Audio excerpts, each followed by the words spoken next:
यहाँ पर क्वेश्चन है कि एक पार्टिकल है जिसका मास है 10⁻³ kg, ठीक है, और चार्ज है 1 कूलम, और ये इनिशियली रेस्ट पे है। टाइम 0 पे particle comes under the influence of electric field E equals to E0 sine omega T I cap, जहाँ पर तुम्हारा E0 जो है वो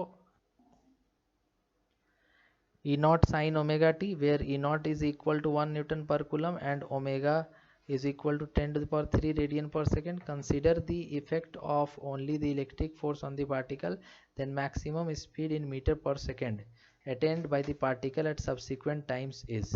ठीक है, तो देखो यहाँ पर जैसे किसी भी पार्टिकल पे जो फोर्स यहाँ लगता है वो फोर्स हम लोग कैसे लिखते हैं, वो फोर्स F इक्वल टू होता है Q into E, Q into E force होता है। तो force equal to Q E होता है ना, तो वही हम लोग यहाँ पर अप्लाई करेंगे। जैसे कि फोर्स अगर हम लोगों को निकालना है तो क्यू इंटू ई, ई कितना है, तो E0 sine omega T I cap, sign omega T I cap, ये फोर्स का फॉर्मूला होता है। तो फोर्स जैसे अगर हम लोग को यहाँ पर लगा, जो भी फोर्स लग रहा है, अगर वेलोसिटी मान लो मैक्सिमम हो चुका है, तो वेलोसिटी मैक्सिमम होने पर जो पार्टिकल है उस पर फोर्स तो नहीं लगना चाहिए, दैट मीन्स फोर्स जीरो होना चाहिए, क्योंकि अगर फोर्स लगता ही रहेगा तो वेलोसिटी मैक्सिमम कैसे होगा, वेलोसिटी तो बढ़ते ही जाएगा ना।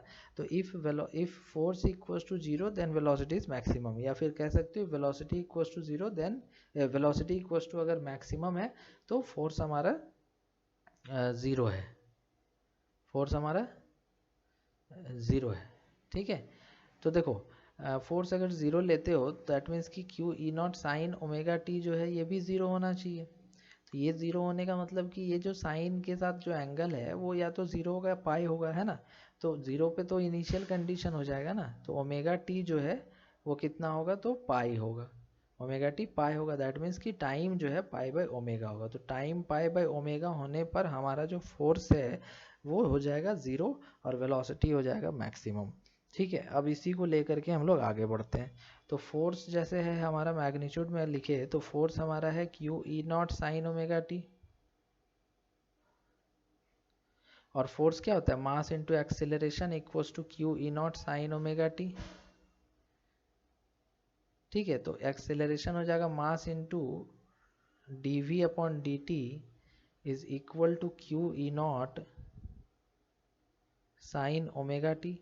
तो इसको हम लोग लिख सकते हैं dv equals to Q E0 by m sine omega t dt।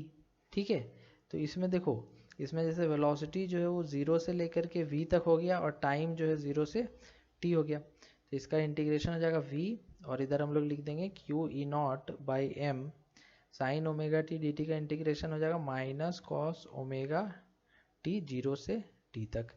तो इसका वैल्यू लिखेंगे तो आ जाएगा v equals to Q E0 by m minus cos omega t minus minus plus cos zero. ठीक है, और t जो रखना है पाई बाई ओमेगा रखना है, तो v इक्वल टू हो जाएगा क्यू E0 बाई m। अच्छा, ये ओमेगा भी तो आएगा, है ना, इसके साथ t के साथ मल्टीप्लाइड है ओमेगा, और ये minus cos omega naught omega into T, time कितना रखना है, तो पाई बाई ओमेगा। ठीक है, तो टाइम यहाँ पे रख दो पाई बाई ओमेगा, तो टाइम हम लोग यहाँ पे पाई बाई ओमेगा पुट कर देते हैं। सो ये आ जाएगा minus cos pi plus cos zero. So v equals to हो जाएगा Q E0 by M omega cos pi हो गया minus minus plus one two हो जाएगा। So two Q E0 by M omega ये आएगा। दैट मीन्स कि velocity equals to हो गया टू इंटू क्यू हो गया वन, और E0 हो गया तुम्हारा वन डिवाइडेड बाई मास कितना है, मास है 10⁻³ और ओमेगा कितना है 10⁻³। ये ख़त्म और ये हो गया 2, तो 2 मीटर पर सेकेंड जो है यहाँ पे हमारा वेलोसिटी आ जाएगा मैक्सिमम। ठीक है।